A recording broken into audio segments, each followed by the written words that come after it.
सभी का मेरे YouTube चैनल पर हार्दिक स्वागत है। साथियों, आज हमें कक्षा 10 माध्यमिक बोर्ड परीक्षा 2022 के संदर्भ में है अगले चैप्टर का अध्ययन कर रहे हैं और हमारा जो चैप्टर है वो है सांख्यिकी। तो ये भी एक काफ़ी महत्वपूर्ण चैप्टर है और इस चैप्टर का जो अंक भार है वो 15 है। बहुत बड़ा चैप्टर अंक भार है और बहुत बड़ी जो अंक भार है इसका। और यहाँ पर जब कुछ प्रश्नों के हम देखें कैसे क्या प्रश्न आने वाले हैं, तो सबसे पहले देखें यहाँ से वस्तुनिष्ठ प्रश्न टाइप के 3 प्रश्न आएंगे और एक अतुल्य लघुतरात्मक आएगा, 2 लघुतरात्मक क्वेश्चन आएंगे, एक दीर्घ उत्तरात्मक आएगा, ये अथवा में आएगा, ये अथवा में आएगा, यानी 2 क्वेश्चन आएंगे उनमें से एक आपको करना, और एक निबंधात्मक आएगा, ये भी अथवा में आएगा। तो यानी इस प्रकार यहाँ से हम देखते हैं तो क्वेश्चनों की भरमार है, क्वेश्चनों की भरमार है। 3 3 6 2 8 8 2 10 क्वेश्चन आएंगे, उनमें से 8 आपको करने हैं। तो केवल अगर पढ़ने के पास होने के उद्देश्य से देखें, अगर केवल यही प्रश्नावली तैयार करें तो बड़ी आसानी से है स्टूडेंट पास हो सकते हैं। और अंक भार में वृद्धि की बात करें तो भी है, यहाँ से बहुत अच्छा स्कोप है आपके अंकों में वृद्धि करने का। तो कैसे क्वेश्चन आएंगे, यहाँ से छोटे क्वेश्चन बहुत ज़्यादा आ रहे हैं, तो उन छोटे क्वेश्चनों को हम कैसे हल करेंगे और किस प्रकार के आएंगे, वो प्रश्न एक किताब में दिए हुए नहीं है, वो हमने ये जो PDF फाइल बनाई है, नोट्स तैयार किए, उसमें ये दिए गए हैं और कैसे क्वेश्चन आने वाले हैं वो हम आपको बता रहे हैं। सबसे पहले माध्य माध्यक बहुलक ज्ञात करना है। सांख्यिकी में हम 3 चीज ज्ञात करते हैं, माध्य, माध्यक और बहुलक। अब उसमें हमारे पास में जो सबसे पहले तरह के जो प्रश्न होते हैं वो होते हैं जब आंकड़े कैसे दिए गए हो, ए वर्गीकृत दिए गए हो। आंकड़े कैसे दिए गए हो, ए वर्गीकृत दिए गए हो, ए वर्गीकृत आंकड़े दिए गए हो, तो हम क्या करते हैं, माध्य माध्यक बहुलक कैसे ज्ञात करते हैं। सबसे पहले प्रश्न ए वर्गीकृत मतलब खुले आंकड़े दे रखे, जैसे ये आंकड़े दिए हुए 5 3 2 6 9, ये खुले आंकड़े दिए हुए, अगर इस प्रकार के आंकड़े हैं तो ए वर्गीकृत आंकड़े हैं। और उनका अगर माध्य ज्ञात करना है तो माध्य ज्ञात करने का सीधा सा सूत्र है, माध्य बराबर जो आंकड़े दिए गए आंकड़ों का योग बटा आंकड़ों की कुल संख्या। यार इसका सूत्र है सिग्मा एक्स बटा एन। सिग्मा का मतलब होता है योग, एक्स मतलब ये आंकड़े हैं, चर हैं, ठीक है, एन बटा इनकी कुल संख्या। तो ये प्रश्न यहाँ से एबीसीडी में भी है, बहुविकल्पीय प्रश्नों में भी है, यहाँ से मल्टीपल चॉइस के क्वेश्चन जो एबीसीडी के आते हैं उसमें भी ये आ सकते हैं कि माध्य का सूत्र कौन सा है, सिग्मा एक्स बटा एन, ये देखकर है पूछ सकते हैं। तो हमें जहाँ देखना है सिग्मा एक्स बटा एन है वो माध्य का सूत्र है, अन्य कोई माध्य का सूत्र नहीं है। तो आंकड़ों का योग, जितने भी आंकड़े दे रखे हैं उनको जोड़ दिया, 5 3 2 6 और 9, इन सभी को जोड़ा और इनकी संख्या कितनी है गिन ले, 1 2 3 4 5 है, तो 5 का हमने भाग दे दिया, जोड़ा 25 आया उत्तर बटा 5, 25 में 5 का भाग दिया, उत्तर आ गया 5।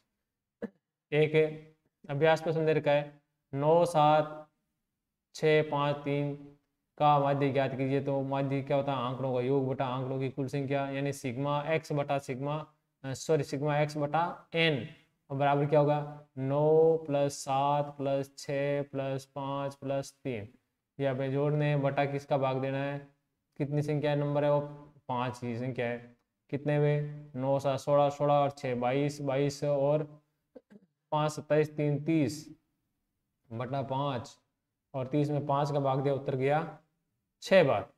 तो ये इस प्रकार ये आंसर हमारा 6 हो गया। ये तो था माध्य ज्ञात करने का, तो बहुत ही आसान तरीका है, छोटा सा तरीका, छोटा क्वेश्चन यहाँ से आ सकता है, 1 नंबर का भी आ सकता है, 2 नंबर के भी यहाँ से क्वेश्चन आ सकते हैं। तो आपको इसको विशेष रूप से ध्यान रखना है। लघुतरात्मक के 2 प्रश्न है 2 नंबर के, वहां से ये आ सकता है। अति लघुतरात्मक और वस्तुनिष्ठ में यहाँ सीधे इसके सूत्र पूछ सकता है, ठीक है। तो माध्य माध्य बराबर आंकड़ों का योग बटा आंकड़ों की कुल संख्या, या सिग्मा एक्स बटा एन, और एन स्मॉल है, इस बात का भी आप विशेष ध्यान रखें।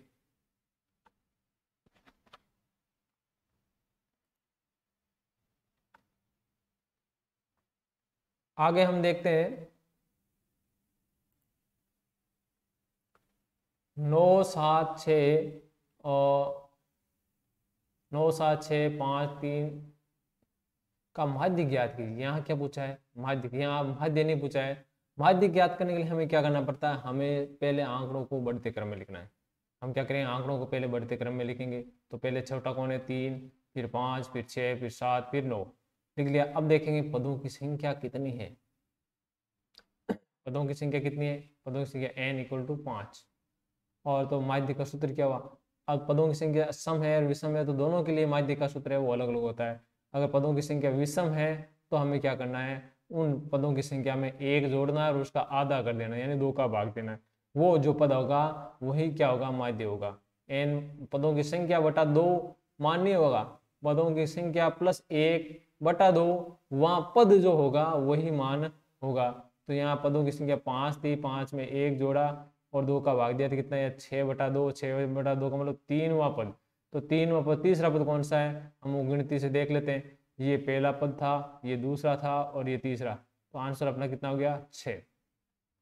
ऐसे प्रश्नों में है माध्य है, माध्य का हम बिल्कुल सीधे भी निकाल सकते हैं। अगर हमें ये सूत्र याद नहीं रहता है तो हमने पदों की संख्या निकाल ली, ऐसा लिख दिया, तो हम क्या करेंगे, उसमें निरसन विधि का भी प्रयोग कर सकते हैं। यानी है गायब करो, हटानो, विलोपन विधि से भी हम इसका प्रयोग कर सकते हैं। कैसे, हमारे पास में इधर का 3 5 6 7 और 9, हमने इसको बढ़ते क्रम में लिख लिया। अब है एक इधर से हटाएंगे तो एक इधर से भी हटाएंगे, फिर एक इधर से हटाया, एक इधर से हटाया, तो लास्ट में बचा क्या, बीचों बीच कौन बच गया, 6। वो क्या हो गया, माध्यक हो गया। तो हम यहाँ सीधा से हम लिख सकते हैं माध्यक बराबर 6। ठीक है, ये निरसन विधि से हम इसको हल कर सकते हैं। तो यहाँ एक और उदाहरण संख्या 4 देर का है, 8 2 5 3 2 7 3। तो इसको बढ़ते क्रम में लिखेंगे। तो हम पहले लिखेंगे बढ़ते, सबसे छोटा कौन है, 2 आ रहा है, कितनी बार आया, 2 बार, तो 2 बार लिखेंगे। जितनी बार आ रहा है, एक रिपीटेशन हो रहा है उतनी बार रिपीट लिखेंगे। 3 है वो 2 बार आ रहा है, 3 3, और 5 है 1 बार आया, 7 1 बार आया, 8 भी 1 बार है। तो ये बढ़ते क्रम में हम लिखे। पदों की संख्या देखिए कितना, 2 4 6 1 7, पदों की संख्या कितनी है, 7। तो माध्य क्या हुआ, n+1 यानी 7+1/2वां पद। तो यानी 7 रे कितना, 8वां पद, 8/2वां पद, 8/2 का मतलब 4वां पद। ठीक है, और चौथा पद कौन सा है, 1 2 3 और 4। चौथा पद कितना है, चौथा पद का मान है 3। तो माध्य कितना हो गया, 3। ये 4वां पद है वो आंसर नहीं है, 4वां पद क्या है, वो आंसर है। और निरसन विधि से हम देखें तो यहाँ से हमें एक ये हट जाता, एक ये हट जाता, फिर इधर से ये हटाया तो इधर से हटा दिया, इधर से हटाया इधर से हटाया, तो आंसर हम देख रहे हैं यही आ रहा है, आंसर 3 आ रहा है।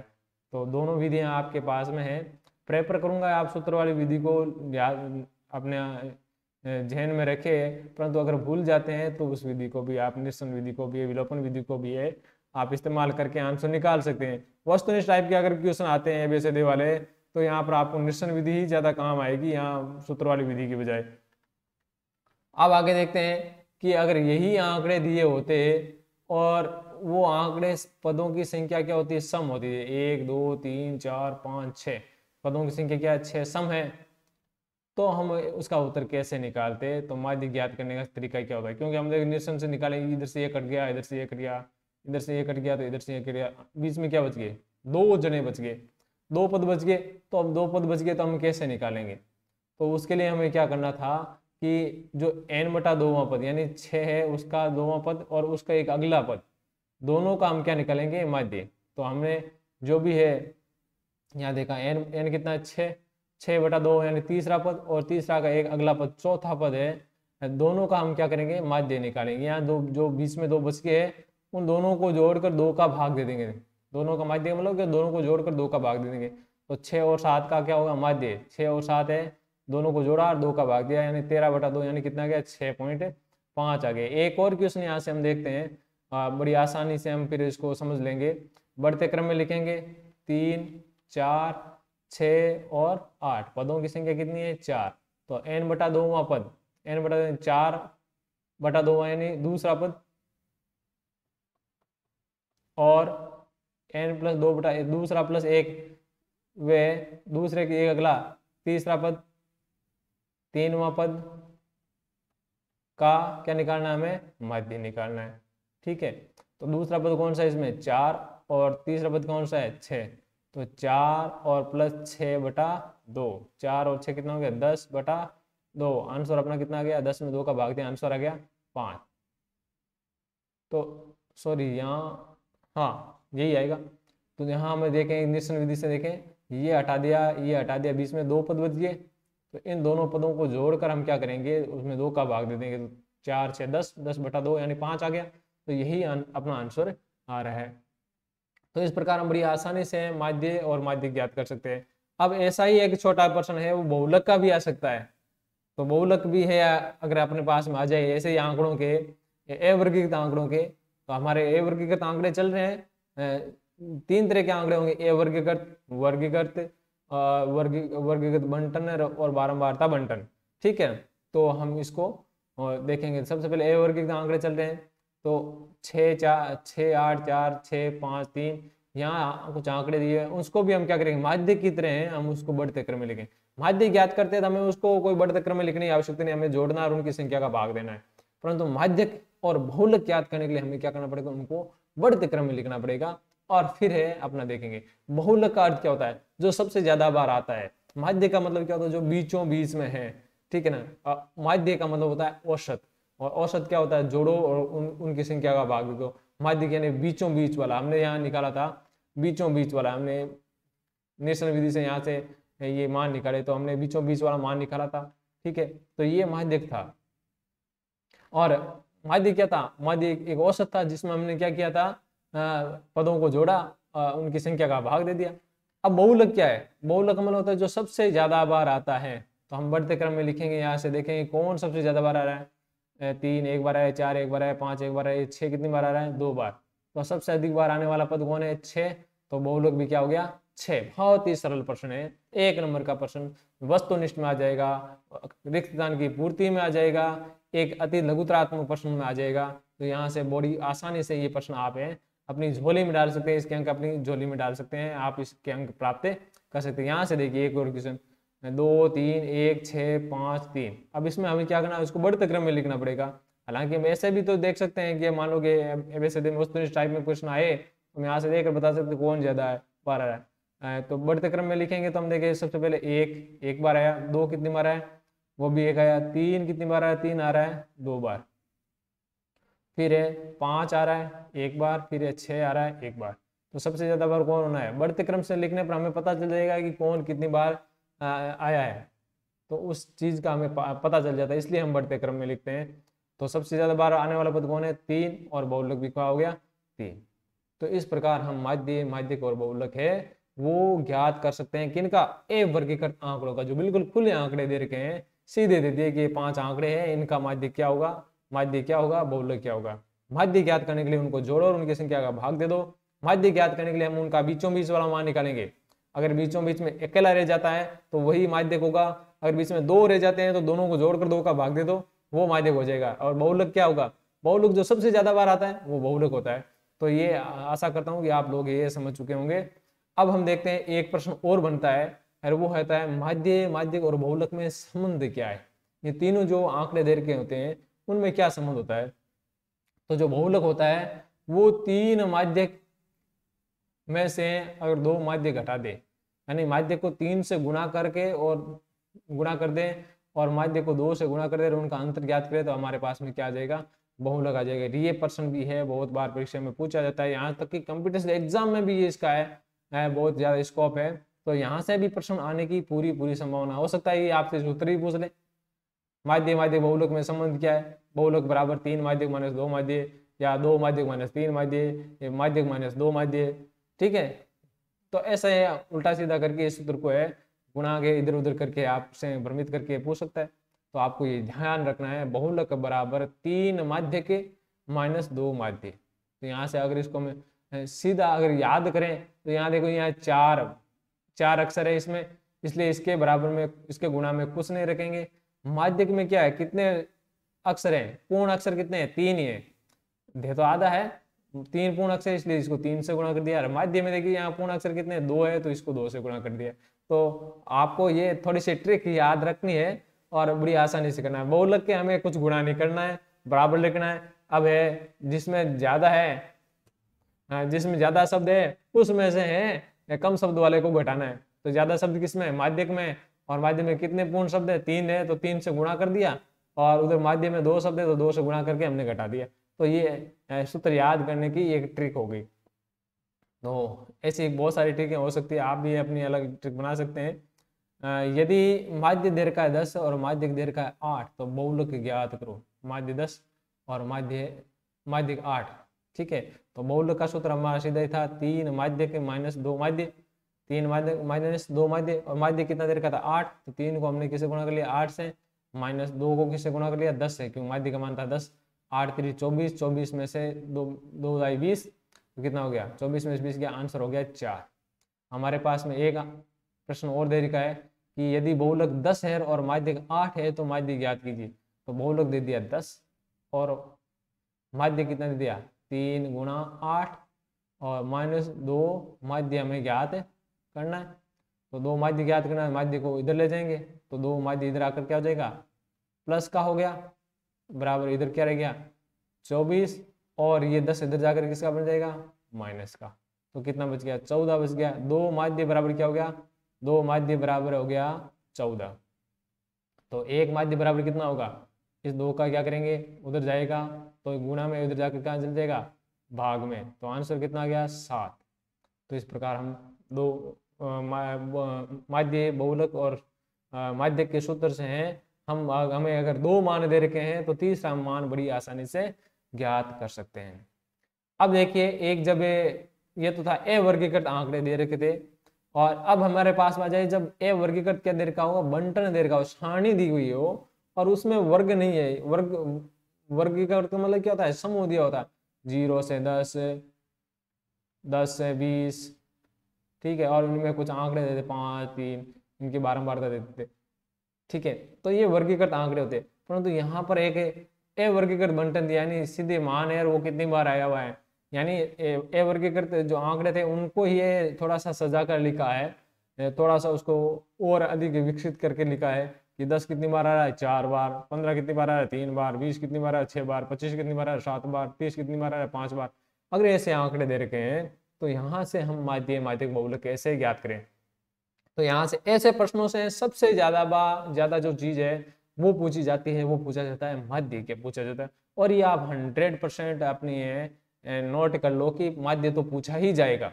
2 अंकों का जो क्वेश्चन आएंगे, 2 अंकों के 2 प्रश्न आने वाले हैं, वहां से ये माध्य तो जरूर ही पूछा जाएगा। तो इस प्रकार का प्रश्न है, बंटन से माध्य ज्ञात करना, तो कैसे ज्ञात करेंगे?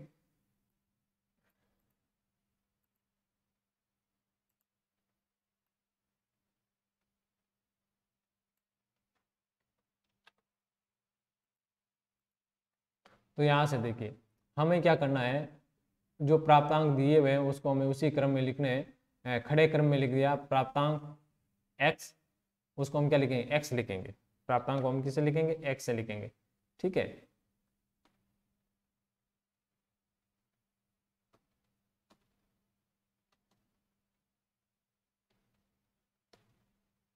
प्राप्तांक x। थोड़ा टेक्निकल प्रॉब्लम।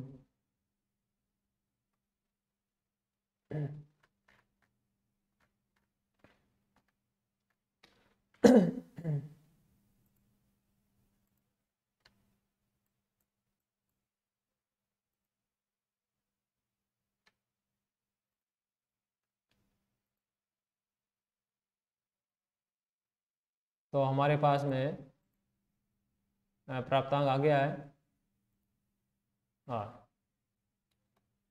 प्राप्तांक है वो, इसको खड़े क्रम में लिख दिया 10 15 20 25 30। अब उसकी बारंबारता, जो विद्यार्थियों की संख्या दे रखी है वो क्या थी? बारंबारता। उसको हम लिखेंगे बारंबारता f से लिखेंगे।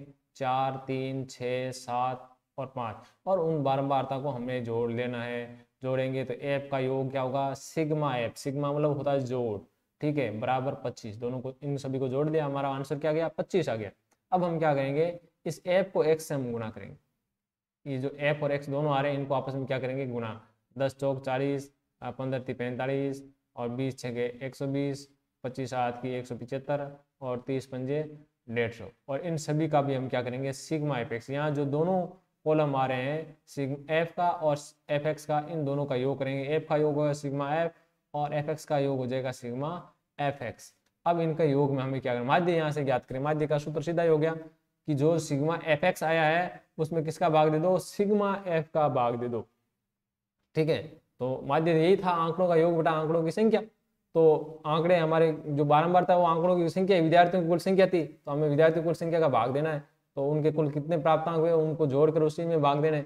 तो यहाँ प्राप्तों को योग कितना आया, सिग्मा एफ एक्स कितना आया, 530 बटा 25 है। 530 में है, हम क्या करेंगे 25 का भाग दे देंगे। 25 का भाग है, 2 बार गया 25 2 50, बाकी बच गया 3, उतार लिया 0। 25 का भाग एक बार, 25 एकम 25, बाकी बच गया 5।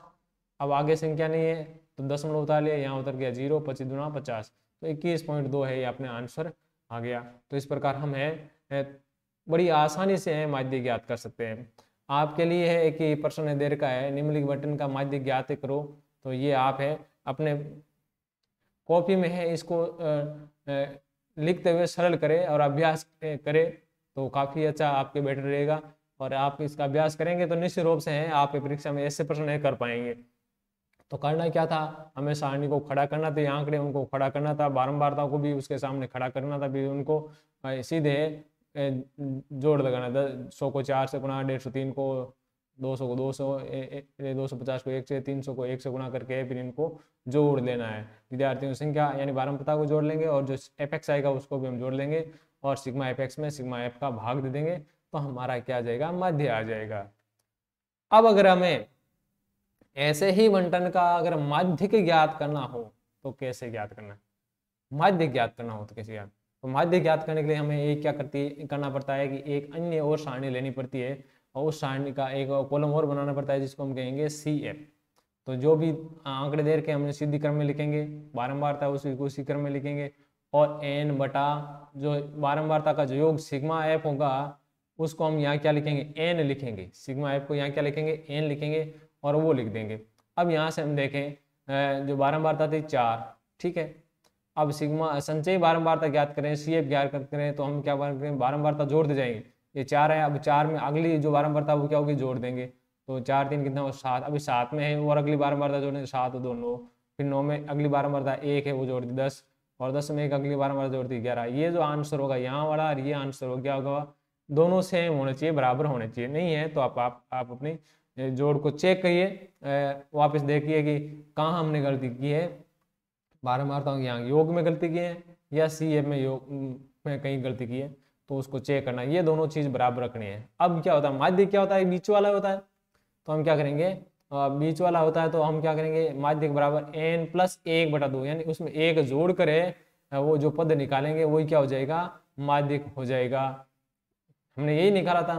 तो यहाँ देखें n क्या हो, 11, n 11 है, 11 + 1/2 यानी 12/2 यानी 6वां पद। और ये 6वां पद कहाँ पड़ रहा है, 6वां पद कहाँ पड़ रहा है वो हम देखेंगे सी एफ में। कहाँ देखेंगे, सी एफ में। तो यहाँ तक तो 4 पद थे और 4 के बाद में यहाँ 5 है, यहाँ तक 7 पद है। तो 4 के बाद से लेकर 7 तक यहाँ पद थे, तो वो पद कहाँ आएगा, इसी में आएगा। कहाँ आएगा, इसी सी एफ के कॉलम में आएगा। और इस सी एफ कॉलम का मान कितना है, इस कॉलम का सी एफ का प्राप्तांक मान है वो कितना है, 150। तो संचयी बारंबारता सारणी में 5वें पद से 7वें पद का मान है वो कितना है, 150 है। यानी 4 तक तो यहाँ मान थे और 5 6 7 के मान है यहाँ। अपना कौन सा पद आ रहा है, 6वां पद आ रखा है, तो 6वां पद है वो यही होगा 150। तो इस प्रकार हम मान ज्ञात कर सकते हैं। ऐसे सेम टू सेम अगर वर्गीकृत बंटन दिया होगा तो माध्यम भी ऐसी विधि से हम ज्ञात करते थे, वो उसमें थोड़ा एक सूत्र और काम लेते थे। अब इसका हम निकाल लेते, देखें हम बंटन है इसकी हम सी एफ निकाल लेते हैं। यहाँ एक सीधा सी एफ बना लेते हैं, तो कितना हुआ, 4 का 4, 4 और 3 ये 7, 7 और 6 13, 13 और 7 20 और ये 5 25। अब यहाँ से हम देखें इनका योग ज्ञात करें तो n कितना आ रहा है, n आ रहा है 25, n आ रहा है n = 25। तो हमें क्या निकालना है, n + 1/2वां पद, ठीक है। तो हमने n + 1 यानी 25 + 1/2वां पद यानी 25 1 26/2 यानी कि कौन सा पद आ गया, 13वां पद, 13वां पद। और 13वां पद कितना है, 13वां कहाँ आ रहा है, देखो 13 सीधा यहीं आ रहा है, मान सी में 13 आ रहा है, तो उसका मान कितना है, उसका मान है 20। तो ये आंसर अपना क्या हो जाएगा, 20। तो इस प्रकार आप इसको सॉल्व कर सकते हैं। और अब आगे पूछ ले कि निम्नलिखित बंटन का, अगर बंटन दे दे और बहुलक पूछे तो ये भी बहुत इजी है। जैसे हमने बहुलक उनमें उन आंकड़ों में निकाला था वैसे ही, ए वर्गीकृत आंकड़ों में निकाला था वैसे ही ए वर्गीकृत बंटन है उसका बहुलक भी बहुत ही ईजी है। कैसे ज्ञात करेंगे, प्राप्तांक जो दे रखे हैं हम देखें, ये 10 है वो 4 बार आ रहा है, 15 3 बार आ रहा है, 20 6 बार आ रहा है, 25 है वो 7 बार आ रहा है, 30 है कितनी बार आ रहा है, 5 बार। अब हम यहाँ देखें किसकी बारंबारता सबसे ज्यादा है, सबसे ज्यादा बारंबारता वाला पद है ये 7, सर्वाधिक बारंबारता 7। और इस सर्वाधिक बारंबारता वाला पद कौन सा है, किसकी बारंबारता 7, 7 कौन बार आ रहा है सबसे बार है, ये 25 है वो 7 बार आ रहा है, तो सबसे ज्यादा बारंबारता वाला पद कौन सा होगा, 25। तो बहुलक भी क्या हो गया, 25। जिस पद की बारंबारता सबसे ज्यादा है वही पद क्या होगा, बहुलक होगा। बहुत ईजी। तो यहाँ से हम देखें, आप सीधा ही ऑब्जर्वेशन विधि यानी देखो और आंसर दो, वो विधि है यहाँ पर बहुलक में। तो निम्नलिखित बटन का बहुलक मान ज्ञात कीजिए। तो यहाँ सबसे बड़ी बारंबारता कौन सी होगी, सबसे बड़ी बारंबारता है 12, और ये 12 मान किसका है, 250 का। तो बहुलक भी कितना हो गया, 250। आंसर अपना क्लियर कट हो गया। तो ये अपने दो तरह के जो आंकड़े हो गए, एक ए वर्गीकृत आंकड़े और एक ए वर्गीकृत बंटन हो गया। अब अपने पास में आ जाता है जो मेन मुख्य प्रश्न आता है बड़ा वाला, वर्गीकृत बंटन दिया गया हो तो उसके हम माध्यिक बहुलक कैसे ज्ञात करेंगे। यहाँ हमें उस जो मेन सूत्र होते हैं उनकी हमें आवश्यकता पड़ेगी। तो माध्य ज्ञात करें, तो माध्य ज्ञात करने के जो तरीके हैं वो अलग अलग हमें दे रखे हैं। हमने एक बंटन लिया है, उसका माध्य ज्ञात करें 0 से 10, 10 से 20, 20 से 30, 30 से 40, 40 से 50। यहाँ हमें ध्यान रखना है कि यहाँ जो जो वर्ग दे रखा है उसमें दो पद दे रखे हैं 0 से 10। तो ये जो पहला पद है उसको क्या कहेंगे, निम्न सीमा। क्या कहेंगे, निम्न सीमा। और जो दूसरा वाला पद है उसको क्या कहेंगे, ऊपरी सीमा। ठीक है। तो यहाँ हम देखें कि इसकी ऊपरी सीमा है ये 10 है, इसकी अगले वाले की निम्न सीमा के बराबर होना चाहिए। 10 है तो यहाँ पर भी 10 होना चाहिए, या 20 है तो यहाँ पर 20 होना चाहिए, 30 है तो यहाँ पर भी 30 होना चाहिए, 40 है तो यहाँ पर भी 40 होना चाहिए। नहीं है तो उसको बराबर करना है। कैसे करेंगे वो हम लास्ट में बताएंगे। ऐसे प्रश्न भी आ सकते हैं, हालांकि संभावना नहीं है, फिर भी अगर आ जाए हम लास्ट में इस पर चर्चा करेंगे। सबसे पहले जो सामान्य विधि थी जिसे हमने ए वर्ग के बंटन में काम में ली थी वैसी करनी है। हमें क्या करना है, जो दिए गए आंकड़े होंगे, वर्ग दिया होगा उसका वर्ग चिन्ह ज्ञात करना है। वर्ग चिन्ह ज्ञात करना है x। यहाँ से वर्ग चिन्ह का प्रश्न है, मान लो कि ऐसा भी आ सकता है प्रश्न, आप थोड़ा सा ध्यान दीजिएगा, गौर कीजिएगा। प्रश्न ऐसा भी आ जाएगा बहुविकल्पी में या एबीसीडी वाले क्वेश्चनों में कि वर्ग 20 30 का वर्ग चिन्ह होगा, वर्ग 20 30 का वर्ग चिन्ह होगा। 4 ऑप्शन देंगे, ए बी सी डी कुछ भी। तो वो वर्ग चिन्ह कैसे ज्ञात करते हैं, कोई भी वर्ग दिया हुआ, चाहे 20 30 दे दिया, मान लो ये 30 40 दे दिया, उसका वर्ग चिन्ह कैसे ज्ञात करेंगे। तो वर्ग चिन्ह ज्ञात करने के लिए हम क्या करेंगे, इनको दोनों को जोड़ो और 2 का भाग दे दो। सीधी सी बात है, दोनों को जोड़ो और 2 का भाग दो, यानी उनका बीच का मान निकालना है। वो बीच का मान क्या होगा, वर्ग चिन्ह होगा। तो 0 और 10 यानी दोनों को जोड़ा 10, आंसर कितना आ गया 5, उसका आधा 5। 20 और 10 और 20 30, 30 का आधा 15, 20 और 30 50, 50 का आधा 25, 30 और 40 70, 70 का आधा 35, और आधा मतलब 2 का भाग दिया हमने। और 90 और 40 और 50 90 और उसका आधा 45। यहाँ सभी जगह अगर वर्ग अंतराल बराबर है, इनके बीच का जो अंतर है ऊपरी सीमा और निम्न सीमा के बीच का अंतर। वर्ग अंतराल क्या होता है, वर्ग अंतराल होता है ऊपरी सीमा माइनस निम्न सीमा, ये वर्ग अंतराल है। यहाँ हम देखें वर्ग अंतराल कितने, 10 का अंतर है, यहाँ भी 10 का अंतर है, यहाँ भी 10 का अंतर है, यहाँ भी 10 का अंतर है, यहाँ भी 10 का अंतर है। तो यहाँ इनके बीच में भी अंतर कितने कितने का होगा, 10 10 का अंतर है इनके बीच में होने वाला है। अगर हमने एक मान निकाल लिया तो फिर ये बार बार जोड़ो, 2 का भाग देने की जरूरत नहीं है। हमें पहले इसमें टेस्ट कर लेना है, यहाँ इसमें टेस्ट करना है कि ये सभी जगह वर्ग अंतराल बराबर है क्या। अगर बराबर है तो ये हमने पहला एक निकाल लिया। अब यहाँ जो 10 10 का अंतर है तो 5 में 10 जोड़ा 15, 15 में 10 जोड़ा 25, 25 में 10 जोड़ा 35, 35 में 10 जोड़ा 45, ऐसे हम ज्ञात कर सकते हैं। और अब सामान्य विधि में थी जो बारंबार था, हमने यहाँ से सीधा ही पुटअप कर लिया 5 6 2 3 4 पर इनका योग लिया सिग्मा एफ बराबर 20। और हमने क्या किया, इनको वर्ग चिन्ह को x को है एफ से गुणा कर दिया, एक्स को एफ से गुणा कर दिया और यहाँ इनको फिर क्या कर लिया, जोड़ लिया। फिर हमारी कैसे निकालेंगे, हमारे पास में सिग्मा एफ एक्स आ गया और बटा सिग्मा एफ है आ गया, दोनों को हम ले गए 450 है बटा 20 है, 20 जीरो से जीरो करके लास्ट वाले, और 45 में है 2 का भाग है, 45 का आधा 22 बटा 22.5, ये अपना आंसर हो गया। यहाँ पर आंसर में भी आपको ये ध्यान रखना है, अगर लास्ट में इसमें कोई इकाई दे रखी होगी प्रश्न में, यहाँ कोई इकाई दी हुई होगी सेंटीमीटर में, मीटर में, रुपयों में है, या आयु वर्षों में दे रखी होगी, तो वो है आपको यहाँ इकाई आंसर में लास्ट में लिखनी है, वो इकाई यहाँ जरूर आपको लिखनी है। अब एक आदि और विधि है जिसको हम कहते हैं पद विचलन विधि, तो वो है, उससे अगर हम करें तो वो भी बहुत अच्छी विधि है। तो उसके लिए हमें क्या करना पड़ेगा, हमने यहाँ देखिए वर्ग चिन्ह निकाला था, यहाँ हमने वर्ग चिन्ह निकाला था, तो वहां तक तो हमें काम करना था, बारंबारता भी हमें लिखनी थी, ठीक है।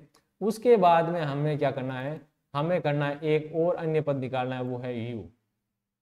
कौन सा पद है, ये हमें यू वाला है, ये कॉलम डालना है। फिर इस u को हम किससे गुणा करेंगे, पहले हमने x को f से गुणा किया था, अब हम क्या करेंगे u को f से गुणा करेंगे। तो करने का जो औचित्य था वो क्या था, ये आंकड़े बिल्कुल सरल हो गए, छोटे छोटे आंकड़े मान आ गए। यहाँ देखिए आंसर केवल -5 आ रहा है, जब यहाँ आंसर कितना था 450। अगर और ये बड़ी संख्या होती, वर्ग चिन्ह वाले बड़े होते, तो यहाँ तो संख्या बहुत बड़ी हो जाती, बारंबार अगर बड़ी होती तो गुणा भी बहुत ज्यादा बड़ा होता, तो गुणा भाग करना है, काफी समय जाया करने वाले मान है, तो इसमें काफी ज्यादा समय वेस्ट होता है। इसलिए हम क्या करेंगे, इनको एक अन्य विधि पद विचलन विधि हमें काम लेंगे। तो उसको कैसे करेंगे, तो हमारा वर्ग हमें लिखना ही है, उसमें कोई दो राय नहीं है। फिर वर्ग चिन्ह हमें निकालना है, हमने वो सीख लिया। वर्ग चिन्ह कैसे निकालते हैं, दोनों को जोड़ो और 2 का भाग दे दो, और बारंबारता हमें सीधी लिखनी है और उसका योग भी हमें ज्ञात करना है, ठीक है। अब हमें क्या निकालना है, यू निकालना है। यू और सिग्मा एफ यू के 2 हमने कॉलम बना लिए, और अब हमारा काम स्टार्ट होगा। अब हम क्या करेंगे, सबसे पहले हम देखेंगे कल्पित माध्य माने, हम एक कल्पना का माध्य मानेंगे कि वो कल्पना का माध्य होगा क्या, एग्जैक्ट नहीं मानेंगे, हम एक लगभग माध्य मानेंगे।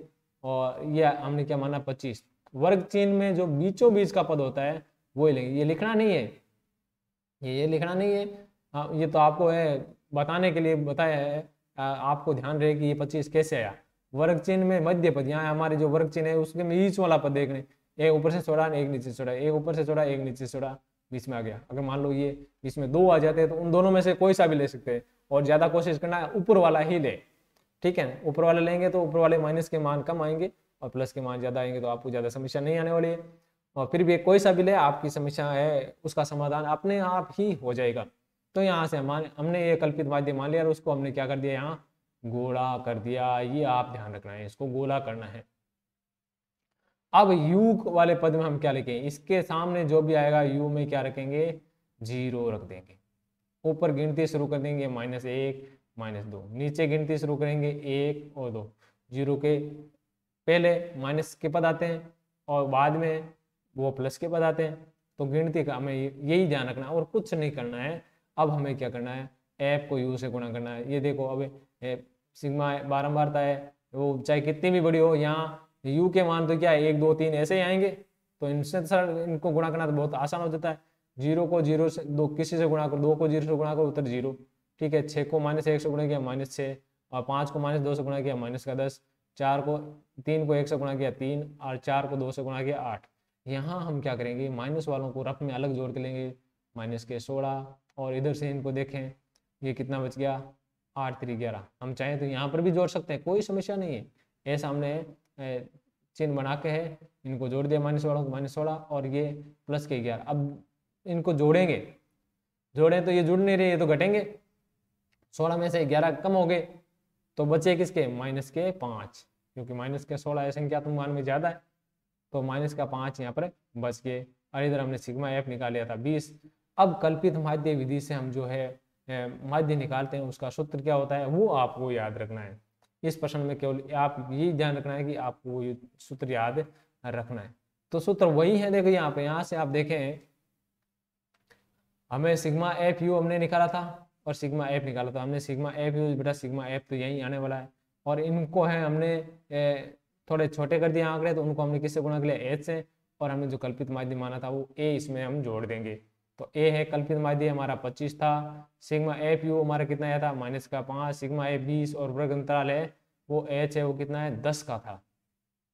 अब मान लो अलग अलग जगह अलग अलग वर्ग अंतराल आ रहा है, तो जहां जिसका कल्पित मान होगा हमने 25 जो कल्पित माध्य लिया था उसी का वर्ग अंतराल हम निकालेंगे। यहाँ जैसे 25 इसका लिया था तो यहाँ वर्ग अंतराल किसका हो जाएगा, इसका हो जाएगी, इसका 20 और 30 का वर्ग अंतराल हम क्या करेंगे बताएंगे।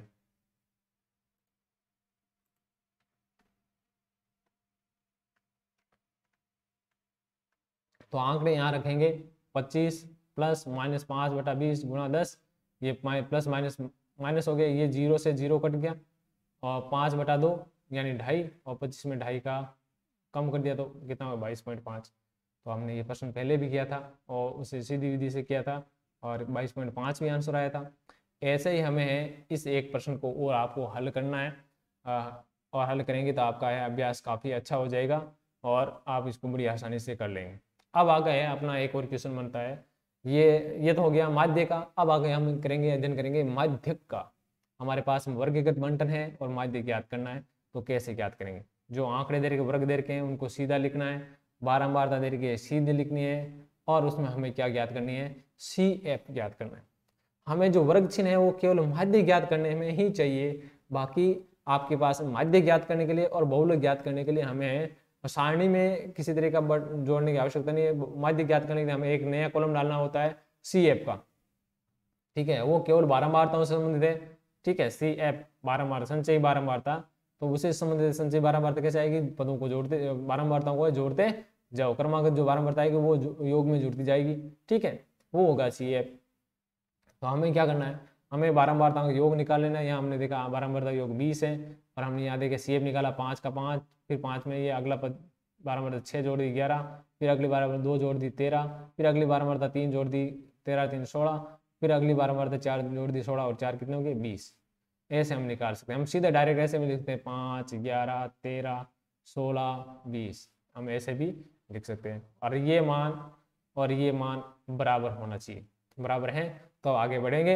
हम क्या निकालेंगे n/2 निकालेंगे। क्या निकालेंगे n/2।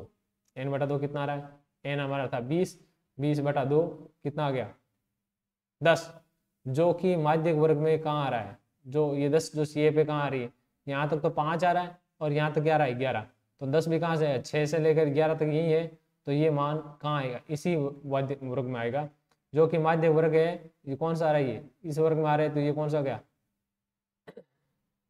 0 से 10 से 20, जो कि माध्यक वर्ग 10 से 20 में आता है, तो अपना माध्यक वर्ग कितना हो गया 10 से 20।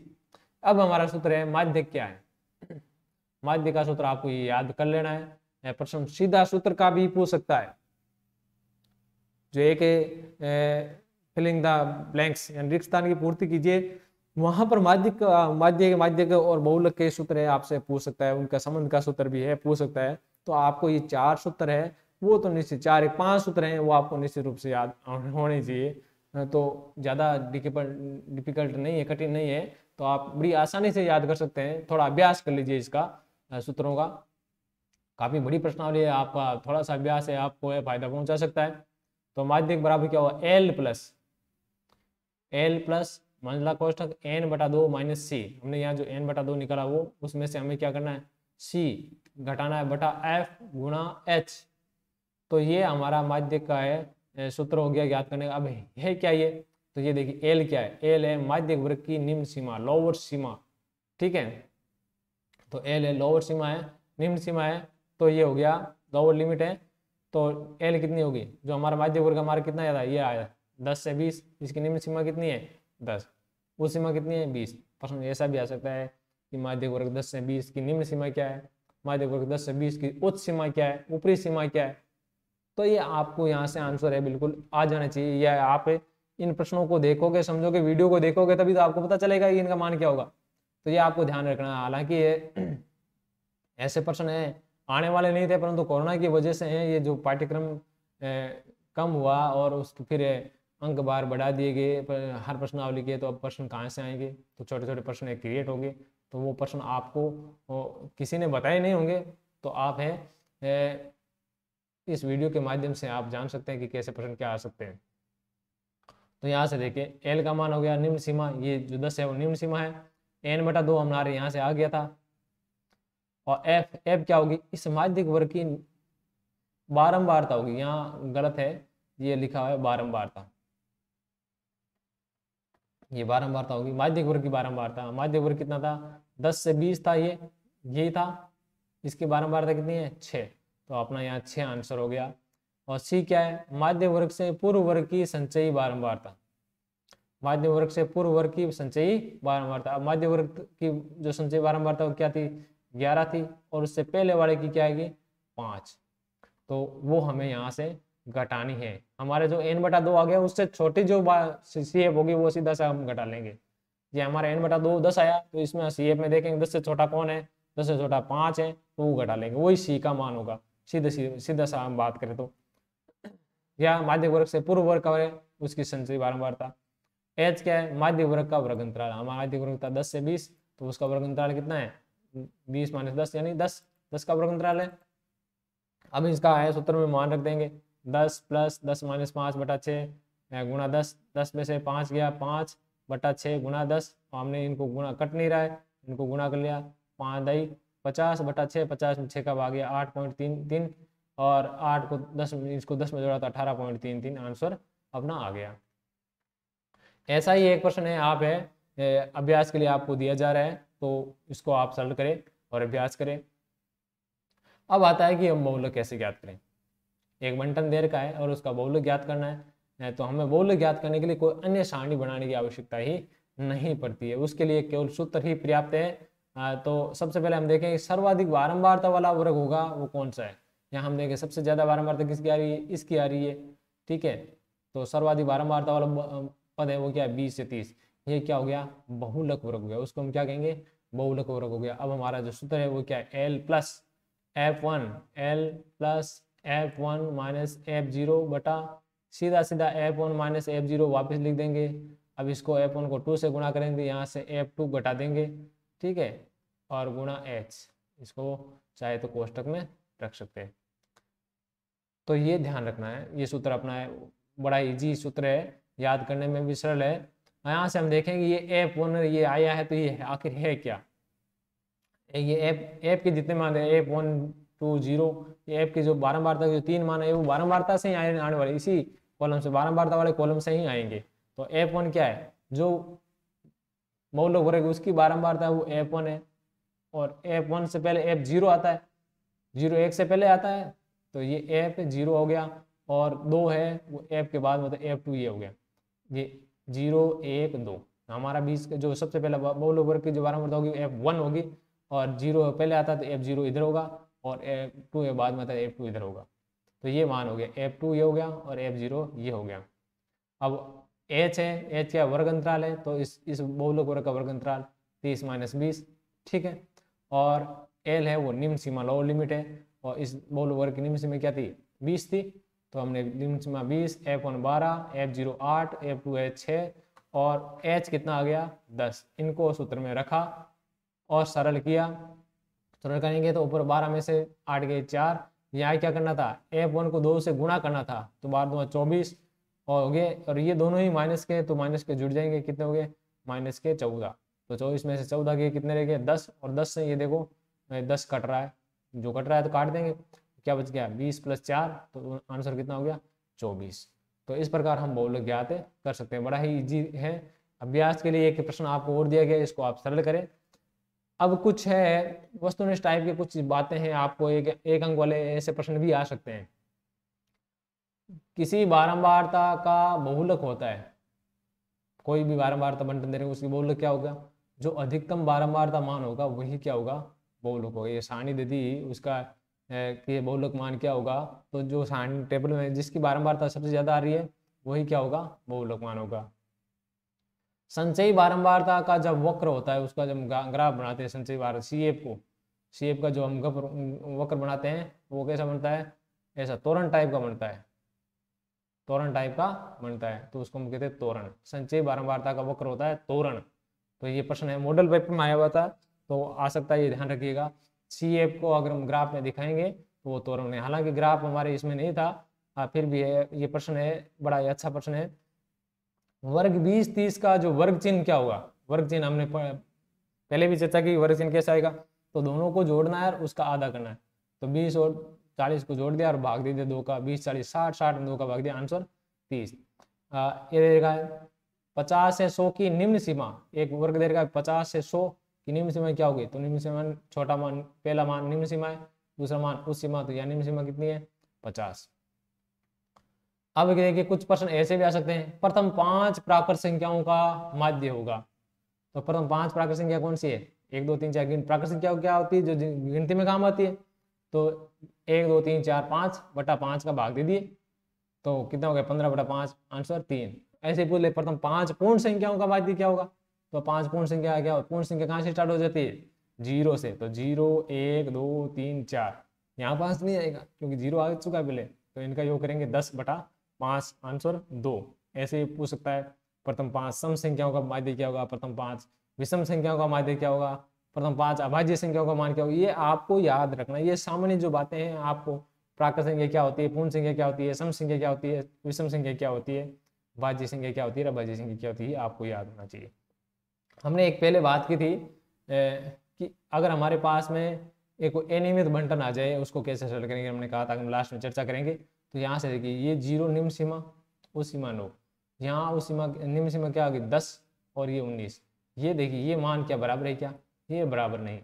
ऐसा जो वर्ग अंतराल आ जाए जहाँ पर ऐसी समस्या है तो उसको अनियमित वर्ग अंतराल कहेंगे। उसको हमें नियमित करने के लिए हमें क्या करना पड़ेगा, हमें देखना पड़ेगा इनके बीच में अंतर कितना है। यहाँ 9 था और यहाँ कितना है 10, तो 10 में से हमने 9 घटा दिया, कितना बच गया 1 बच गया, और उसका हम क्या करेंगे आधा करेंगे, और उसका आधा कितना होगा 0.5। ठीक है, अब ये क्या करें, आधा क्या करेंगे, आधा है वो इसमें जोड़ें। यहाँ देखिए ये 9 और 10 बराबर कैसे होगा, जब इनके बीच का जो मान है अंतर है वो इसमें जोड़ दें, उसका आधा इसमें जोड़ दें, आधा इसमें क्या कर दें कम कर दें, आधा इसमें जोड़ दें आधा इसमें कम हो गया, यानी ऊपरी सीमा में है आधा जोड़ें और निम्न सीमा में आधा कम कर दे, तो दोनों बराबर हो जाएगा। यहाँ 9.5 हो जाएगा और इधर 10 में से घटाएंगे तो यहाँ पे क्या हो जाएगा 9.5 हो जाएगा। तो इस तरीके से हम उसको सरल कर सकते हैं। यहाँ 0 में से फिर आधा घटाएंगे तो माइनस का 0.5 आएगा, तो इसको थोड़ा सा ध्यान रखना था यहाँ पर। बाकी यहाँ पर सीधा सरल हो जाएगा, यहाँ 9.5 है 9.5 अब है, यहाँ सीधा ये 9.5 यहाँ आ जाएगा, अगला 19 में 0.5 जोड़े 19.5, ये 19.5 यार फिर यहाँ आ गया, और 29 में 0.5 जोड़ने 0.5, या फिर ये 29.5 यहाँ आ जाएगा, और उस 39 अगले में 39.5, ये 39.5 यहाँ आ जाएगा, और फिर ये आगे 49 है तो 49.5 इसमें 0.5 जोड़ा 49.5 हो गया, और आवर्ती है वो सेम टू सेम रहने वाली। यानी इन्हीं दो क्रमागत वर्ग अंतराल में प्रथम वर्ग अंतराल की जो उच्च सीमा है, प्रथम वर्ग अंतराल की जो उच्च सीमा यानी यहाँ पर है 3 9, और दूसरे वर्ग अंतराल की जो निम्न सीमा है यहाँ कितनी थी 10, ये 9 और 10, और उनके अंतर को क्या करना है आधा करना है। हमने किया था 10 - 9 आधा 1 आया था, और उसका भी हमने क्या कर दिया आधा किया था। वो क्या किया था प्रत्येक वर्ग अंतराल की निम्न सीमा में से घटाना था, जो निम्न सीमा थी पहले वाली उसमें से हमने घटाया, और प्रत्येक उस सीमा में हमें जोड़ना था, तो है वो वर्ग अंतराल बिल्कुल नियमित हो जाएगा। अगर ऐसा प्रश्न कहीं आया हुआ है तो पहले इसको सरल करेंगे इस तरीके से और बाद में करेंगे, अन्यथा है माध्य माध्य बहुलक का मान है वो सही नहीं आएगा। तो आशा करता हूँ कि आपको है मेरी इस जानकारी से लाभ हुआ होगा, और निश्चित रूप से आप है इस परीक्षा में काफ़ी अच्छे अंक प्राप्त करके अपने आप को है सुखद महसूस करेंगे। धन्यवाद।